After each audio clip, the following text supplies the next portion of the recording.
विधान परिषदेच्या उपसभापती नीलम गोरे यांना अडचणीत आणण्याकरता महाविकास आघाडीनं मोठं पाऊल उचललंय। नीलम गोरे यांच्या विरोधात विधान परिषदेत अविश्वास ठराव दाखल केलाय। त्यावर उद्धव ठाकरे आणि अंबादास दानवेंनी आपली भूमिका स्पष्ट केली आहे।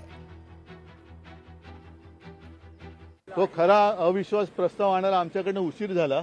आतापर्यंत त्या निलंबितच व्हायला पाहिजे होत्या, कारण अविश्वास प्रस्ताव आणल्यानंतर त्याच्यावरती या अधिवेशनातच चर्चा आम्हाला अपेक्षित आहे।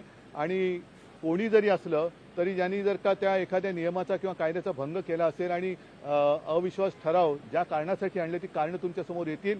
पण पक्षांतर हाही एक विषय आहे, तर मला असं वाटतं यापूर्वीच हा ठराव आणला पाहिजे होता आणि मंजूर व्हायला पाहिजे होता। नीलमताई गोरे ज्या उपसभापती आहे त्यांच्यावर महाविकास आघाडीनं अविश्वास व्यक्त केलेला आहे। सभापतींना तसं आम्ही आमच्या माध्यमातून अविश्वासचा प्रस्ताव दाखल केलेला आहे।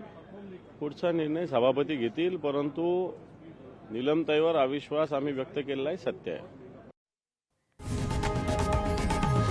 लोकशाही मराठी ऐका, पहा, जागरूक रहा।